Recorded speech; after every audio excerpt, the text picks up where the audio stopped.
Livro Quem tem ouvidos, ouça. Lições de Éfeso e Esmirna em Apocalipse.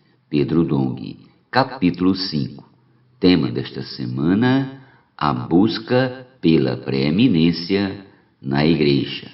Meta de hoje: leitura das páginas 76 a 78.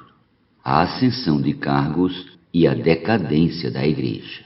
O que aconteceu então para que a liderança cristã passasse a considerar o bispo hierarquicamente superior ao presbítero? Essa confusão teve início no século II. De acordo com a nota de rodapé da versão Restauração do Novo Testamento, Inácio, considerado um dos pais apostólicos por ter tido contato com os apóstolos ou sido citado por eles, passou a ensinar que o supervisor ou bispo na igreja estava acima do presbítero. A partir dessa distorção, surgiu do meio cristão o sistema de hierarquia: bispos, arcebispos, cardeais, entre outros, dando início à decadência da igreja. Esse sistema é abominável aos olhos de Deus. Sabe-se pela história que alguns homens que conviveram com os primeiros apóstolos e mesmo os teólogos importantes que não conviveram se transformaram em líderes denominados pais apostólicos ou pais da igreja. Clemente, por exemplo, foi também considerado um deles. Por ter convivido com Paulo, foi elevado à posição de bispo da igreja em Roma, uma igreja notável pelo fato de estar em uma importante cidade que abrigava o centro do poder do Império Romano. Naquela igreja, assim como em todas as outras, havia inicialmente um grupo de presbíteros, porém, posteriormente, os bispos tornaram-se os líderes mais importantes. Surgiu então uma classe especial que prevaleceu sobre o povo comum por ter um status, uma posição diferente da dos leigos. Assim, foi estabelecido o sistema clerical que dividiu a igreja em duas categorias: clérigos e leigos. Segundo André Miller, em seu compêndio com a história da Igreja, esse sistema mudou a constituição e o caráter da Igreja. Mas isso não aconteceu rapidamente, foi algo sutil e gradualmente semeado. Usando argumentos do Antigo Testamento, o sistema de governo na Igreja passou a espelhar o judaísmo, composto pela classe de sacerdotes e pelo povo comum. Assim aplicaram a mesma distinção entre bispos e presbíteros e entre a ministração clerical e o sacerdócio comum de todos os crentes. A multiplicação dos templos veio como consequência, proliferando-se com rapidez na época da igreja em Esmirna. O bispo de Esmirna chamava-se Policarpo e o de Antioquia na Ásia era Barnabé.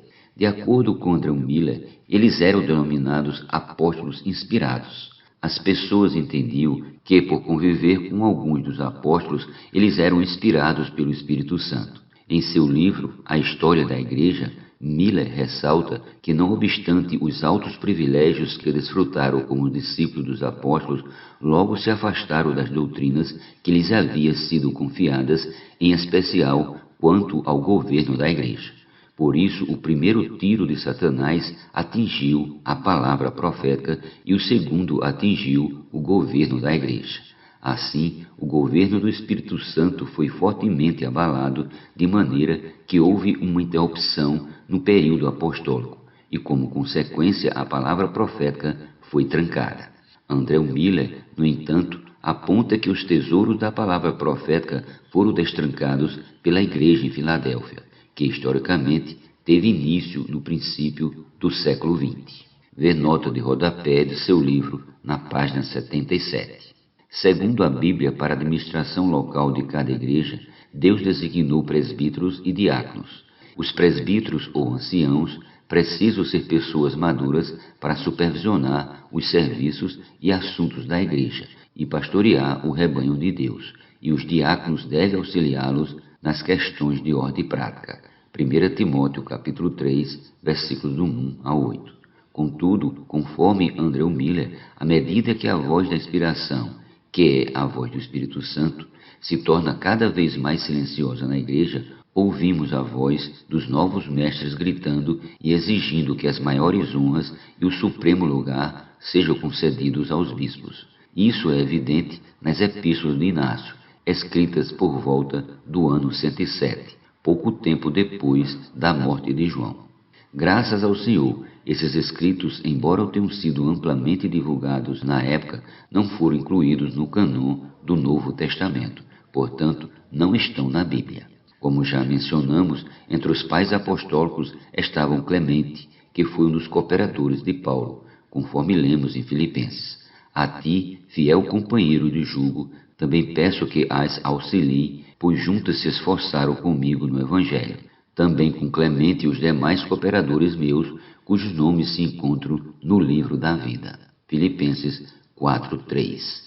Na opinião de André Miller, isso é uma amostra de como os pais apostólicos tiveram o privilégio de ouvir os ensinos dos apóstolos, dividiram com eles as labutas do Evangelho e com eles conversavam diariamente.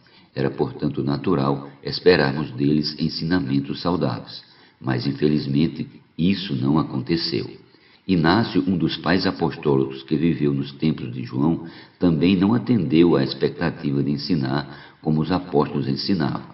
Assim, suas declarações não estão de acordo com as verdades contidas nas Sagradas Escrituras, mas são completamente diferentes.